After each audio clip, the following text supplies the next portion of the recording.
welcome to the Earthkeepers podcast. This podcast is for people who seek new and better ways to love and care for the earth.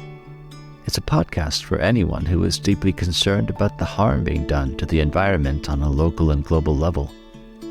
It's a podcast that builds community and connection between people of like heart and mind, people who believe that Earthcare should be integrated into every aspect of life, and for many in the Earthkeepers community, that includes our spiritual lives.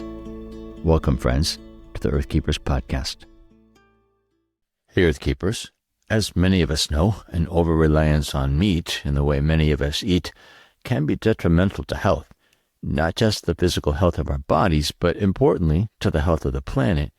However, even those of us with the best of intentions, myself included, find it really hard to imagine shifting toward a more plant-based diet because it seems so, well, to put it bluntly, kind of bland and uninteresting. Well, in this episode, we'll be in conversation with Dr. Jessica Schroeder, a woman who has made it her mission to show people that, with a little imagination, plant-based foods can be delicious, affordable, and good for the planet. On her website called Eden and Me, and through her podcast called Eating for Eden, Jessica seeks to inspire us to eat like Earthkeepers, with tried and tested recipes and with eye-opening perspectives on the true environmental impact of meat consumption. Joining me today as co-host is my friend and former guest, Joe Swinney, co-author of the book A Place at the Table, Faith, Hope, and Hospitality, and communications director of the Creation Care organization, Russia International. Joe is also the co-host of a podcast called Field Notes. Well, I am excited today to be in conversation with two very wise women, Joe Swinney and Jessica Schroeder. Let me just start, though, by welcoming you, Joe, back to the podcast. Our listeners might remember my conversation with you in episode 79 a couple of years ago, in which we discussed your book, A Place at the Table, Faith, Hope, and Hospitality. I'm wondering if you could just maybe catch us up. What have been some of the major highlights of the last 2 years, either professionally or personally? Thank you so much for having me back, Forrest. And I can't believe it's been 2 years. That makes me feel a little bit dizzy and a bit lost. But in terms of highlights, so as you know, I work for Russia, which is a Christian conservation organization. And highlights of my job are always when I get to go and visit what's actually happening on the ground, because my job is pretty disembodied in terms of my day-to-day. I'm usually just sitting alone by my laptop. So highlights would be a visit to Kenya. I've been to Singapore and Malaysia in the last 2 years, and just absolutely love seeing real hopeful action on the ground. People with hands in mud and in the water doing good things for God's world. Well, you also have started a podcast, I believe, in those 2 years, in which you highlight stories of the people that hopefully you'll get to visit one day. But folks who are doing stuff out in the world for Russia, how's that been going? Yeah, we just uploaded our 50th episode today. It's called Field Notes, and we get to speak to an enormously diverse crew of people from around the world. And I do find it very inspiring, though I say it myself. Just hearing how people remain hopeful in the conservation space. Mm-hmm. Well, Jessica, welcome to you as well. I've really been looking forward to this conversation, and I have to say I've especially enjoyed listening to your podcast called Eating for Eden, in great part because your really unique and thought-provoking approach to talking about earthkeeping is really providing me some interesting challenges, really challenges in the way I live my life.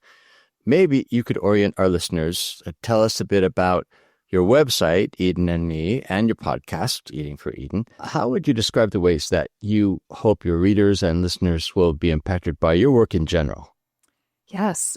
First, thank you, Forrest, for inviting me to join. It's a pleasure to be here. So yes, Eating for Eden is the podcast, and Eden and Me is the food blog predominantly.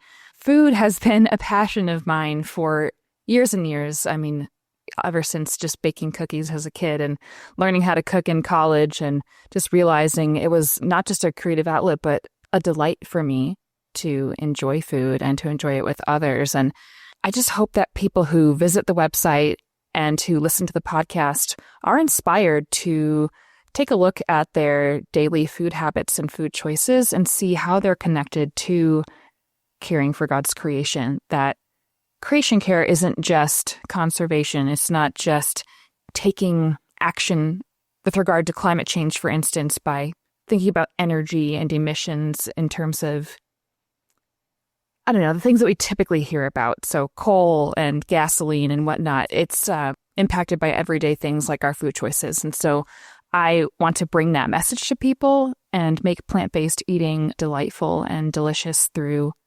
creating beautiful recipes and inspiring people to think more carefully about that. Just generally speaking, how do you make the connection between a plant-based diet and Earthcare? Yes. So when we consider what Earthcare entails, one of the big issues that facing us in this time is what we would call the climate crisis, global warming, climate change. So food is very closely tied to this. I think it doesn't get the press it deserves. I think in some circles it does, depending on who you're listening to and where you're getting your information. But I think it tends to be ignored a lot. Food production and food waste are both big parts of it. So there are a lot of different solutions that could come into play. Some of it's going to be based on societal and industrial things that just individuals like us who are not necessarily part of those bigger structures are not necessarily going to be able to have a choice in. But when we see something like the movement of bringing different plant-based milks into coffee shops, for example, I don't think I could have gotten an oat milk latte 10 years ago. Or if I could have, I don't know where I would have gotten it. And now it's so ubiquitous that chain restaurants, chain coffee shops are no longer charging extra for plant-based alternatives. And so you see that change does occur based on consumer choice and what our voices are. So to give just a short little expression of some of the facts, in general, most plant foods emit 10 to 50 times less than most animal foods. And that's just one picture. Now, that's emissions. There's also land use, there's water, eutrophication. There's a lot of different things we could talk about in terms of food's impact on the environment. But when you look at a chart such as those produced by Our World in Data, it's really undeniable what the most planet Earth keeping responsible choice is as far as where the bulk of our food comes from. Again, it doesn't mean that you need to completely shift your diet 180 degrees overnight, but the idea of asking where the bulk of our food coming from and what choices are we making to take care of the environment. Because when you look at the facts of how certain resources are used or emitted based on producing certain foods, it's very clear that plants have the least harsh effect. Could I follow up that particular example that you brought up about plant-based milks versus dairy? Like, what's the problem with dairy? Like, why would it make a difference for us to, say, use oat milk in our coffee? Yes, I don't have all the exact numbers right on the top of my mind or my tongue, but I actually do have a recent podcast episode about this in terms of like what's the best plant-based milk. And spoiler alert, the best is really just any plant-based milk is better than dairy. I compare greenhouse gas emissions, land use, freshwater use, and eutrophication, and cow's milk is the worst on all of those. There are two plant-based milks that come out a little bit better. Soy milk and oat milk are a bit better than rice and almond. Those are the four that are compared to cow's milk in the Our World in Data that I get that from. But yeah, just simply looking at comparisons like that, it just stacks up that those choices are so much better. And just to add real quickly too, something like a soy milk is a great option nutritionally to replace cow's milk because it's very similar in its protein content and because companies are thoughtful about fortification. And by the way, I think cow's milk is often fortified as well with something like vitamin D. You can get a good amount of calcium from a lot of soy milks. Just check the label for that. Yeah, that's good. Yeah, and I will say that one of the strengths of your approach, especially in the podcast, is that you do provide data. You're not just making contentions out of the blue, that you're always backing it up with research or with statistics or with studies. And I think that, again, helps people to think differently. It teaches them how to think more critically and carefully about their food. So I appreciate that. So you are inviting people to a more mindful, considered way of eating. And ultimately that's a change and a challenge, because a lot of us, I'd put myself in there, we're considering factors like convenience and taste. We have an enormous amount of choice in certain parts of the world in terms of accessing almost anything you could think of wanting to eat. You can go and get it. And when it comes to adding into that decision matrix the impact on the planet, people can sometimes feel guilt or overwhelm. I'm wondering, as you start these conversations, you do have this beautiful, gentle, non-judgmental tone, but I'm wondering if the subject matter itself, talking about plant-based eating, puts people's defenses up straight away, or if you found it to be an easy conversation to start. That's a great point. I find it depends on the person I'm talking to, which obviously makes sense.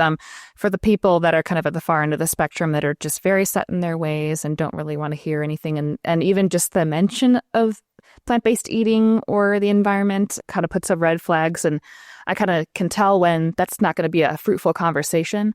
But I find for the bulk of the people that I chat with, they get curious, because if I'm able to bring that up in a way that, like you said, is gentle and thought-provoking rather than judgmental or throwing out these shoulds or drowning them in data, I'm happy to provide information where people want to understand. So tell me how this hamburger is affecting the environment versus eating something made with chickpeas or lentils or mushrooms instead.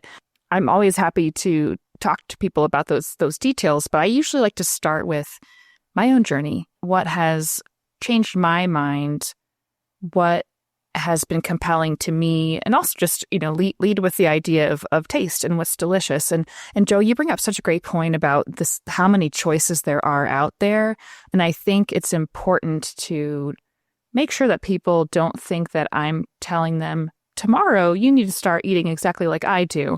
It's all about this idea of sustainable change. It's getting people thinking so that we start to live lives that are in alignment with our values. And sometimes we can go for years without recognizing that there's some area of our life that we're neglecting, but often because we just don't know. And so I think that's part of the grace that comes along with that conversation, is recognizing others haven't necessarily come to that crossroads that I've already been to. And so what does it look like for me to invite them along the journey, to be gracious, to start a conversation and not feel like I need to get them to a certain point during that first chat, if that makes sense. Yeah, I'm thinking about what Joe said about resistance. And I thought there's also someone on the other end of the spectrum who may really care about the planet, really want to be doing something to make a difference. And it's sometimes hard to know what to do. But in many ways, what you're talking about in terms of changing our eating practices, you're giving people something very tangible, very doable, and as you point out, very incremental, right? We can make small changes just one at a time. And so I find that that's actually one of the real appeals of your work, is that you're welcoming people to do something, do what they can do, but also to do it in a way that, as Joe put it, is quite gracious and invitational rather than guilt-inducing. So, intriguingly, on the website, you describe yourself as a one-time climate change denialist. So this, of course, brings up your transformational journey, which I really want to hear about, because I think probably there are listeners today who can definitely connect to that process, or maybe are in the transformation process right now. For you, what triggered or inspired this pretty massive shift in worldview and then practices for you? Yes. I wouldn't say I can point to any particular, light switch moment or 180-degree flip. It's definitely something that was more of a dimmer switch, something that happened over time.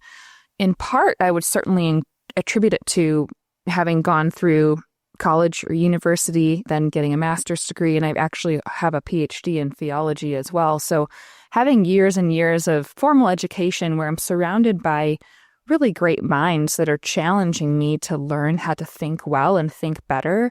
I spent years wrestling with ideas and chatting with others about things that maybe we didn't see eye to eye on, and hearing different arguments for and against things, and recognizing that I think the environment in which I grew up, as far as taking on that kind of default of a climate change denialism. It was really just kind of fed to me from the news that I heard parroted around me. I wasn't really looking into it myself. I didn't care enough at that point when I was younger. But when I came to realize how important of an issue it is, if this thing really is happening, this global warming thing, then I should care about it as a Christian. And I think that came in dovetailing with a richer understanding of stewardship. So as I studied theology and biblical studies and getting deeper into some of the other implications of Genesis 1 and 2, not just origins questions, but what does it mean that God has placed humanity to be his vice regents, to be stewards, that we are to take care of and guard and keep and cultivate creation and not exploit it just for our own ends. Yes, we are the crown of creation, but we're to be here in God's stead, being the kind and gracious and loving ruler, so to speak, vice ruler, just as he is. And so having a richer understanding of that idea of stewardship, then it made putting together that with just the good thinking of, I need to learn more about this for myself. I just continued to hear facts that just seemed undeniable. You look at the breadth of the data and you say, how could someone actually deny this if they really, really look at it? And so it was one of those things I could no longer ignore. And once you see that, it just has to change the way that you live, unless you're going to hold a lot of cognitive dissonance and be okay with that. Did you find it was a bit of an emotional journey to let go of the stance of denialism? Because I imagine there's something quite comforting about living in denial of a changing climate. And it also seems quite embedded in certain identities. And I'm wondering if you had grown up in a situation where there was just sort of an acceptance that you weren't going to engage in that kind of scientific data, and if that was it difficult changing positions? Yes, in its own way. I think because when I'm convinced of something, I feel compelled. I must live in alignment with it. So in that sense, it's like, well, I have to do this. I cannot not do it. But then on the side of those are the waters in which I was raised, having a lot of loved ones that still kind of would find themselves in that position, it does make certain conversations difficult and strained. And sometimes I feel like I need to have all the answers ready in case I'm asked a certain question or someone throws something out about a particular public figure that said this or that. And it can be difficult at times to feel like, oh no, I need to try to convince someone with all the right facts. So definitely has been a challenge. But I think the part that's made it easier has been finding like-minded people and finding community with those that do see eye to eye and understand it. And especially those that are also of a Christian faith, to be able to have it more deeply rooted than simply this humanistic desire to care for the earth so that we can survive, but a recognition that it really stems from the idea of stewardship. Yeah. So as you can probably hear from my accent, I come from a different part of the planet to you, but I am married to an American, so I have some understanding of how these issues play out in our different contexts, me in the UK, and am I right, you're in the States, aren't you? Yeah. So it's my perception is that it's quite sometimes climate and the environment, more broadly speaking, environmental matters are quite politicized and a bit contentious in certain parts of the United States. But I wonder if food is a really good place to engage on these topics, because regardless of your political persuasion, you will eat, and therefore you've been put in relationship with creation. And so you've probably got quite a winning route for peaceful conversation around this. Has that been your experience? Are people who aren't willing to have a kind of head-to-head debate over the reality of global warming or something, are they willing to talk to you about lentils v chicken production? I think, at least to some extent, I mean, you raise a great point that it's something that we all do, eating. We all eat multiple times a day. Most of us actually enjoy the act of cooking and eating. And so it's a great just initial way to start a conversation. It often just comes up naturally too. So if you're at some kind of a potluck or a lunch event and there's a buffet and someone notices oh, you skipped the meat, or you ordered a vegetarian or a vegan option or something, and they ask why, then you have an opportunity to start a conversation, as I said earlier. And then also the idea of when I host people for dinner, I love to cook a variety of fun things that might introduce people to how plant-based eating can be really delicious and exciting, and that meat doesn't need to be the center or even at the table at all necessarily. So yes, it can be a great way to start conversations. I think where it can get a little tricky is when people maybe have a particular view of something that they've gotten somewhere on the internet, say like a YouTube or an Instagram or TikTok, where you have influencers that take a particular view on something, say like regenerative beef, I think would be a good example. While regenerative agriculture as a large term can mean a lot of different things, I think we need to be nuanced and careful in how we are using that term. But particularly when people point to something like regenerative beef is going to help us save the environment, I think we start to butt heads when people have a very clear commitment to something that seems really at odds with a plant-based way of eating, unless someone is willing to engage the nuance, such as, okay, maybe cows have a place, but at the scale at which people are demanding meat today, we don't have enough land to do regenerative beef for all of our beef consumption. And if you're not into conventional beef, then we all need to reduce, even those that are still going to eat. So just the math and doing the numbers, some people just are not necessarily up for a more nuanced conversation, and that can be challenging. Yeah, my experience in listening to your podcast has been that maybe you realize that it's not just maybe the skeptics that you're trying to convince or challenge to think differently. It's even people who are in your camp. They're in the camp of earth keeping. And for example, I've made a commitment for various reasons to buy local as much as possible. And in one of your podcasts, you were talking about what's the real value of, say, buying local grass-fed beef. Seems like that's a blessed option, right? We can't go wrong. But you were very careful and kind in your explanation in this particular episode I listened to explain that it's not as simple as a label that says local. There are many factors that go into it. And really what I loved about your approach is that you encourage people to think differently, not telling them this is actually wrong, this is right, do right, but rather here are some questions to consider about the way you eat, about the way you live, and almost teaching people to think critically even about their environmentally responsible choices. Yeah, that's, I think, one of the things I love most about the podcast so far. So I appreciate that. Thanks. I'm encouraged to hear that. Yeah. Well, in my experience, people who are committed to anything Earthcare, as you are, tend to be motivated for a real love for nature. And I'm wondering first if that's the case for you, and then how, if so, you would describe your relationship to creation. Yes, I like that you bring this up. It's a little bit ironic because growing up in the Midwest where it's humid and the summers are very hot and sticky and there are a lot of bugs, I spent a lot of time avoiding the outdoors. I love sledding in the winter. I loved the fall, being outside in the cool air, but I think spring and summer kind of forced me indoors, especially growing up not liking to do yard work and things like that. I didn't camp growing up. However, I did have certain pockets of nature that simply delighted me. So my family and I would go to Michigan every summer and spend time at Lake Michigan and just having something that's basically the ocean, but no sharks, no salt water, no fear.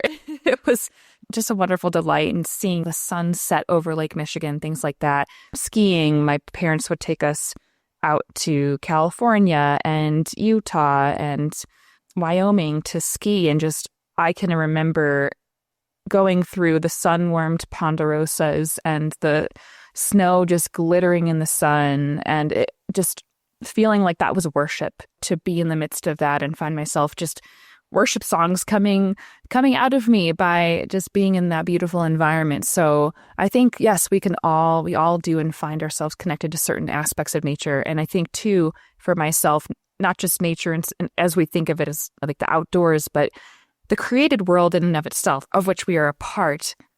Material things have always been precious to me. So I've been always interested in creative endeavors.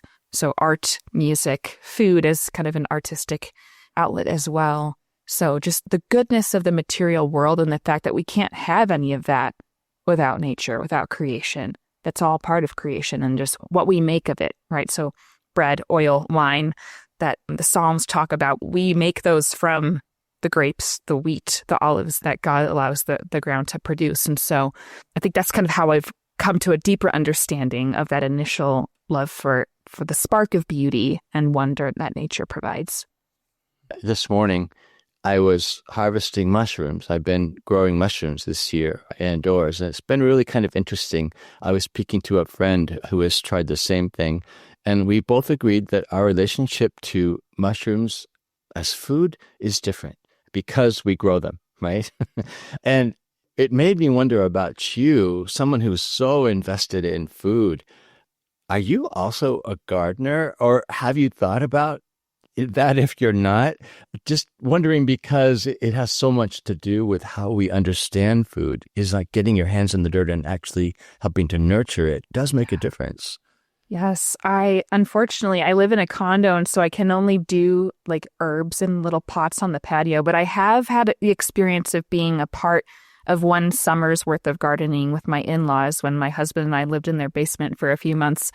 And there is something incredibly satisfying for saying, I planted those seeds and it was the first time I ever gardened, and look at what happened. And just having talked to Ben Lowe, just on a recent podcast episode from Eating for Eden, just about that same kind of a thing. It's like, yes, we are part of it, but just seeing the way that God has created nature to be fruitful, to be a small part of that, to get it started and to tend it and then just allow it to produce is such a marvelous thing. And I think there's something really precious about being a part of that process that helps us appreciate it more deeply. We're far less likely to waste it.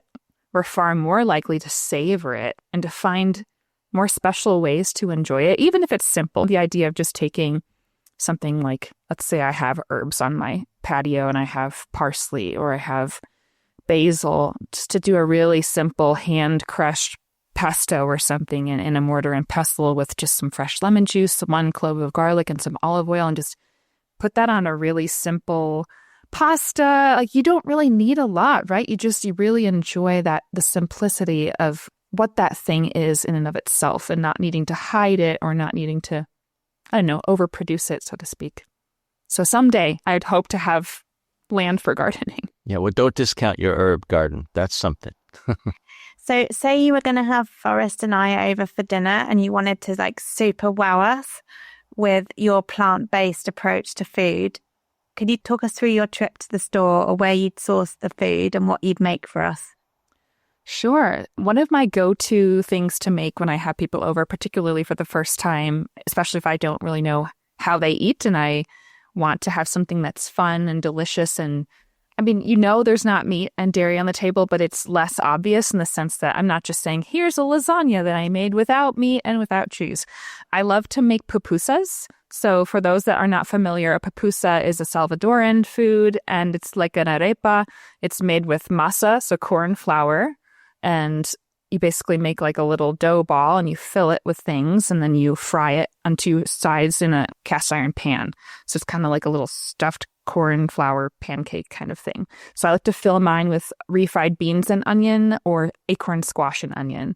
And so it's very common in terms of like Latin and even Native American cooking those ingredients as staples. And then we'll top that with sliced avocado, cilantro, lime juice, hot sauce, even this kind of a slaw that I make called curtido. That's also a Salvadoran kind of side dish that goes with it. It gives that crunchy, kind of briny, salty kick on the side. So this very unique kind of cultural experience. And those are, as far as the shopping to table kind of process and experience, now I keep masa flour stocked in my pantry because I know when I have people over, I want to do my go-to pupusas. I keep canned refried beans around just because it's easier just to grab that right off the shelf as far as convenience is concerned. And then just grabbing onions and squash at the store. I might roast the squash in advance just so it's easy to throw it all together the evening of. I'll make the dough. I usually have music going on the background, by the way, because it's just fun. So I make the dough balls and I form each pupusa and I fry them in the pan. And as those are cooking, I'm preparing all the little toppings. So putting cilantro in a bowl and slicing up limes and whatnot, getting those things ready to go. And then it's just set up on the table and people, you kind of build your own adventure, so to speak, top it as you wish, hot sauce or no hot sauce, additional curtido, lime juice.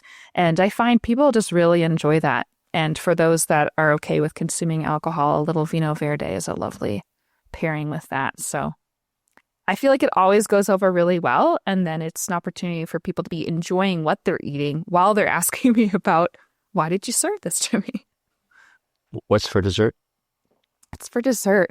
Often I'll ask my guests to bring a dessert if they offer something. But that's a good question. I'm trying to think of what my go-to desserts are. It kind of depends on the time of year, if I'm more in the mood for baking.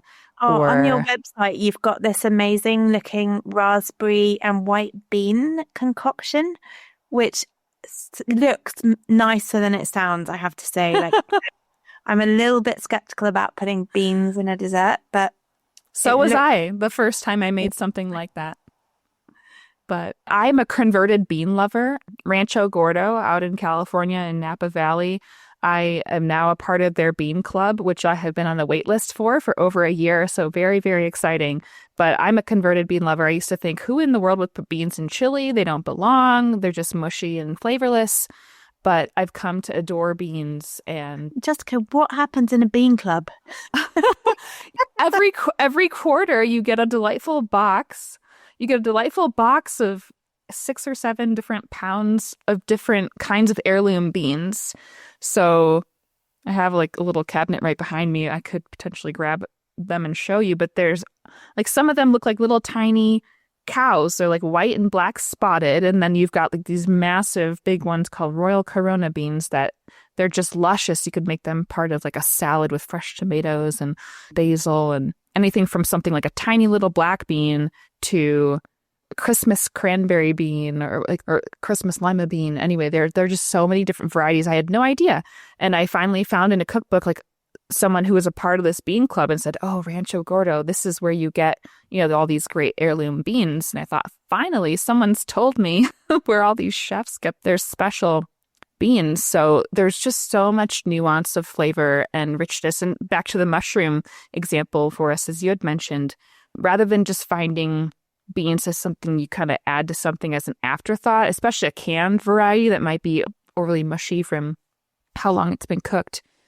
Cooking beans fresh from scratch is just a whole different ballgame. It's like sourdough bread made at home versus store-bought sandwich bread. If people have never experienced that, I would highly recommend to try home-cooked beans.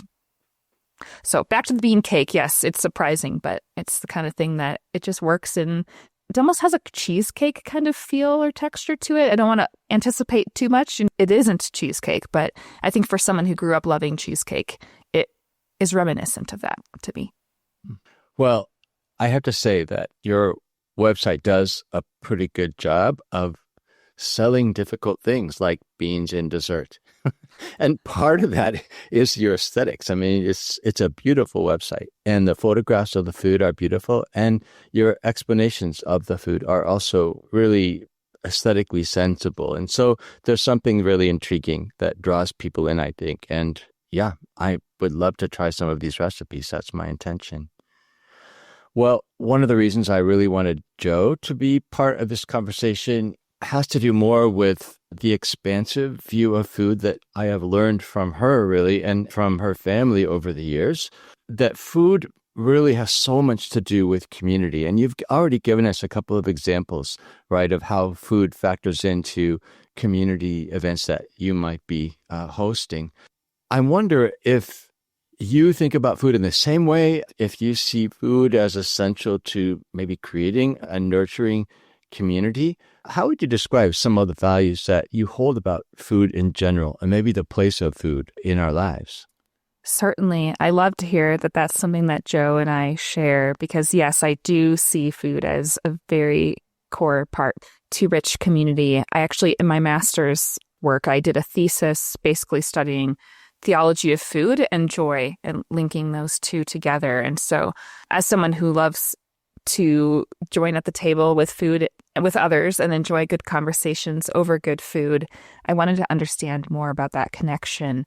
And so inherent in that as well is the suffering and the brokenness in our food system. And so I think that's why it's so important to have conversations like this, is to understand that, yes, while food does nourish us, and yes, while food is also very delightful and something to gather around, we don't want to live in denial of what might be a responsibility of ours to ask, what ought I to choose? If I have a variety of choices, then what is good, better, best? We never want to be in paralysis over, again, what is that ideal and trying to reach that. I remember going to the grocery store during my master's degree work while I was reading all these things about theology of food and whatnot. And I had the hardest time shopping because I had a very strict budget for groceries, and I was still eating meat at the time. And I thought, I can't just get this conventional, to my knowledge, cruelly raised beef or chicken or pork or whatever. And so I was like, how do I afford the best option? Yeah, it was really a difficult season for shopping. And then to get where I am today, it's an interesting challenge to gather with people.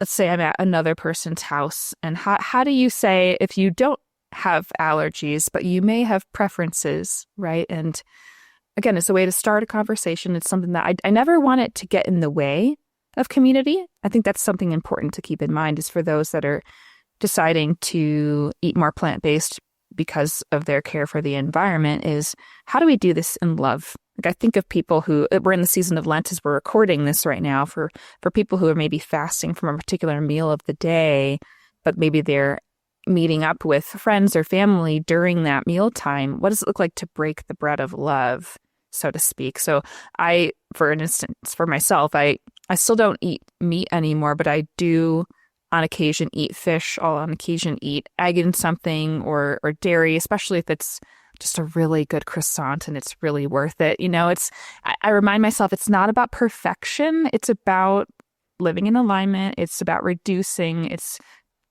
playing my part, but also not being legalistic about it, and being able to receive other people's hospitable actions in love, as well as I would be hospitable to others in my home. So feel free if you have additional questions, if I didn't quite answer that as fully as you were hoping. Joe, I'm actually hoping that you might comment on this as well, in your experience, just because you think a lot about this issue. Yeah. I think food is one of God's very good gifts, and like with all of the best of what He has given us to enjoy and sustain us, it's got so many ways of going wrong. And to frame food around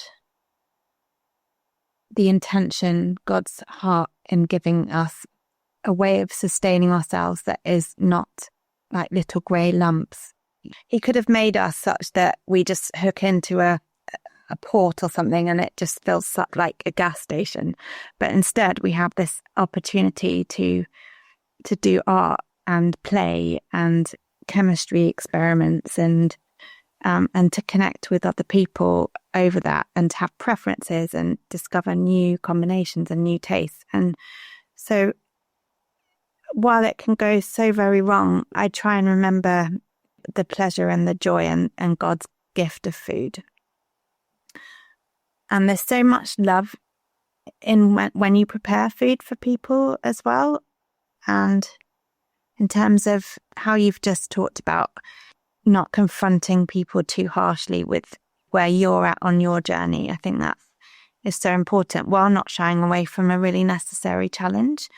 And I think the more we know, the more responsible we are to make choices that don't fly in the face of that. When you know that a battery chicken is kept in abhorrent conditions, to choose to eat that or buy it or purchase it, you're then colluding in that. And so I think there's something about iron sharpening iron in us helping one another to make that kind of step change without making it a matter for not sleeping at night and that kind of thing. Because there's so much about our lives that are dictated by systemic stuff out of our control as well. But yeah, a little tiny change. I'm not all the way over into plant-based. My daughter is. And so we probably, as a family, we're eating no meat on 5 days a week now, which is a big change for us over the last few years. And when I do buy meat, it's the highest welfare, and I try and make it last several days of meals. And I really, really love butter and cheese and things. And I've recently tried to move towards grass-fed dairy where I can. At the same time, I do feel an enormous amount in the area of food. So I guess I'm grateful for forgiveness and mercy in that. Yeah. Jessica, something is trying to come to the surface of my thoughts here. This Earth Keepers is a global podcast, and we really have listeners everywhere in the world. And I often think about how listeners who are variously located hear podcasts differently. So if you were to imagine someone, say, in Uganda listening to our conversation, or perhaps in El Salvador, since we talked about pupusas, how might they be hearing this? And I guess my wondering here is, clearly when we talk about food availability, choice, affordability, it has so much to do with justice issues as well, both social and environmental justice. I'm wondering how that factors into your thinking and your practices. That's a terrific question. I'm glad that you raised it, because I think it's short-sighted of us to not ask that question. A couple of things come to mind in response to your question. I tried to keep it in mind in general, like as I'm having conversations with people. I haven't yet thought how best to apply it, say, to my food blog or to my podcast in a sense of on a regular basis. But what I would say more broadly is that if someone has access to this podcast and they're hearing it, but they're in a place where they don't have a lot of food choice, then I would say, I'm not really talking to you, in the sense that I'm calling people who have the most choice and the most opportunity to act on that choice in their day-to-day food choices and their day-to-day eating. I'm calling upon those people to take responsibility. Those who have the ability thus have the responsibility. It's been helpful. I'm a bit of a nutrition nerd on the side. Part of my podcast listening that I'm eager for after Easter Sunday to get back to is nutrition podcasts. And one of the things I've been reminded of time and again is that for those, for instance, in parts of maybe Africa, Asia, South America, even the States potentially, but particularly where people are really subsisting on just a couple of crops, something like dairy or meat may be a really important source of nutrition for them.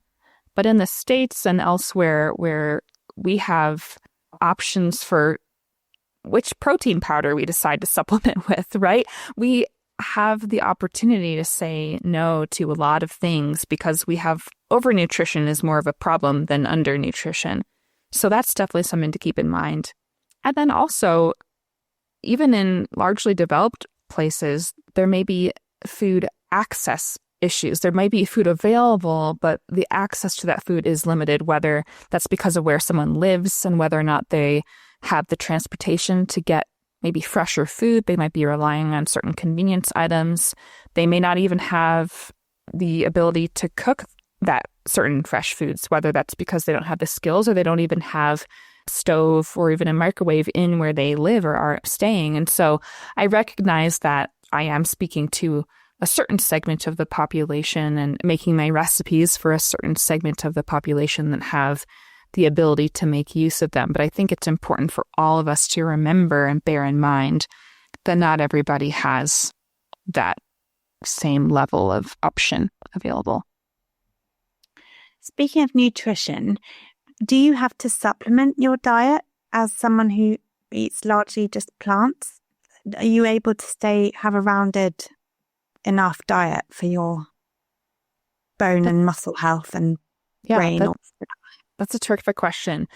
The main thing is anybody who is completely excluding animal products, so anybody eating plant exclusive will need to supplement B12. That's very important.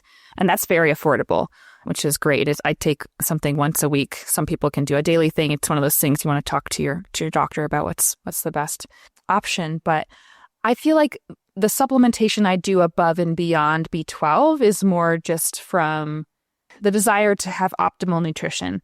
And I think that comes down to anybody might want and need to do that, right? It's not that plant-exclusive diets or even plant-predominant diets are necessarily inherently lacking. Yes, they're lacking in B12. That's why anybody who's plant-exclusive needs B12. But I think if you looked at someone who ate a, quote, typical omnivorous diet, they might be lacking in tons of vitamins that I'm getting through most of my vegetables, fruits, legumes, etc., because I'm eating a lot of those things and whole grains. So great question. I think that people tend to use that as a common criticism of a plant-predominant or plant-exclusive diet. And I think that I would ask them to look at their own intake and say, true, I may have to be a little bit more intentional about where I'm getting my calcium, maybe some iron, etc. But what might you need to be intentional about if you are sticking to the kind of standard Western diet that is heavy in meat and dairy? I have taught community development for a lot of years, and one of my students who herself was a nutritionist but wanted to expand into community development work, she did her research in Uganda, and what she wanted to do was research traditional common diets, especially among rural folks.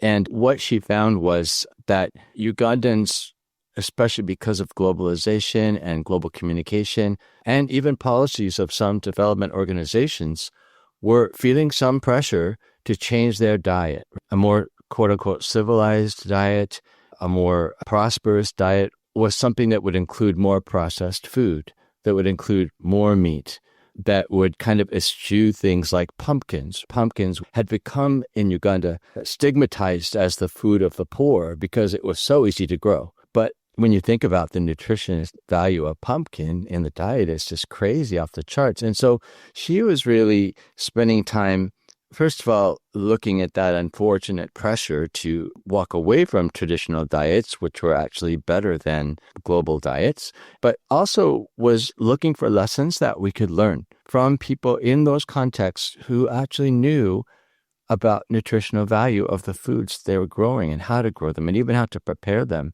So to kind of bring nutrition back around to this culture and justice question, I think when I hear you talking about what you would fix us for dinner, pupusas, well, I visited El Salvador at one time, and for the meal that our hosts prepared for us or took us to, pupusas were the center of it. And it was the center of community. It was something that made them feel proud. I mean, this is our food, right? And so they wanted the Americans on the team to experience this. So I guess it just intrigues me that I wonder if there isn't already a place in your work for that highlighting of the wisdom that can come to us from maybe non-Western or even developing world contexts, more traditional or even indigenous contexts.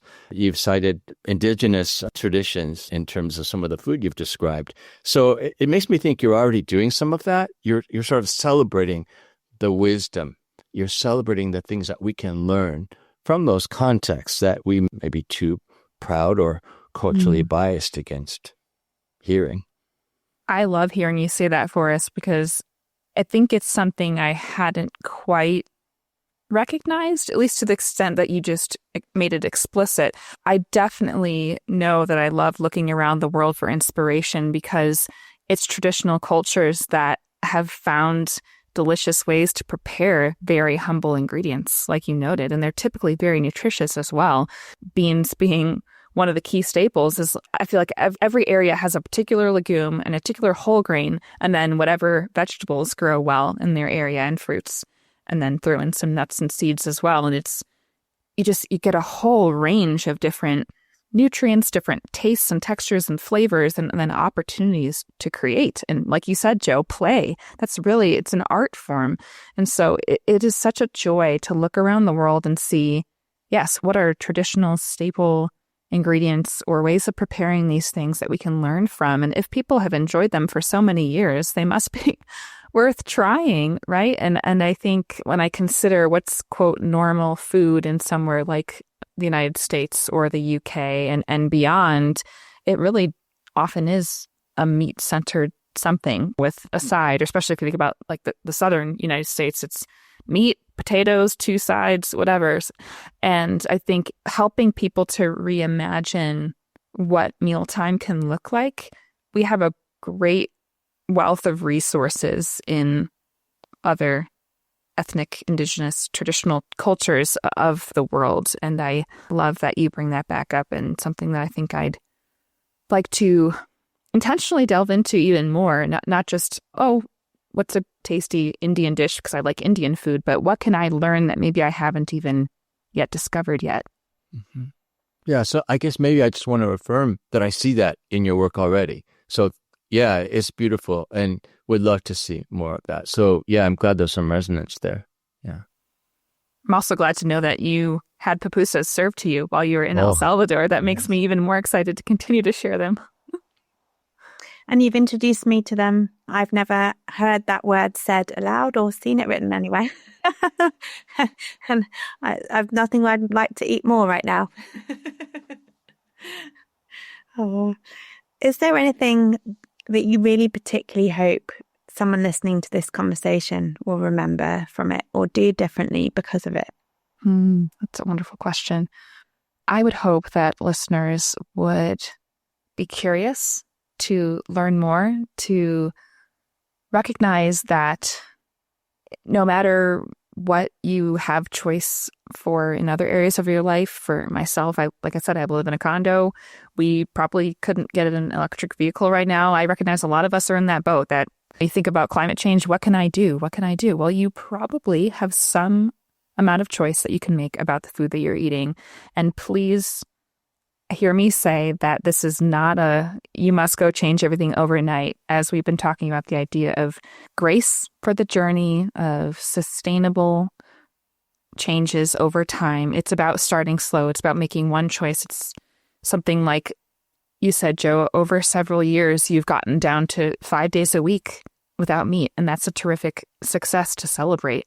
Some people might start with a meatless Monday, or maybe no meat or dairy before dinner time or something like that. Or it may even just be when I'm out at a coffee shop, I'm going to order a latte with oat milk instead, or just go for an Americano or a drip coffee.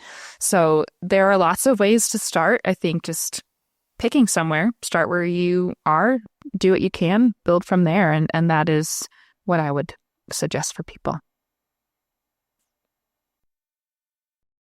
Joe Swinney and I have been in conversation with Jessica Schroeder, writer and plant-based entrepreneur and founder of the Eden and Me Collective. For more information about her work and the resources that she offers, go to the Eden and Me website or to this podcast episode's show notes. Earthkeepers Podcast is a production of Circlewood, an organization that encourages people to pursue a more ecologically conscious faith. Our executive producer is James Amadon, and our sound engineer is Dave Olfers. Lana Rasmussen is our podcast editor, and Jesselyn Gentry is our social media coordinator. Forrest Reed is the composer of our original music, and I'm Forrest Dinsley, your podcast host. Thank you, friends, for listening, and I hope you'll join us again for our next episode of the Earthkeepers Podcast.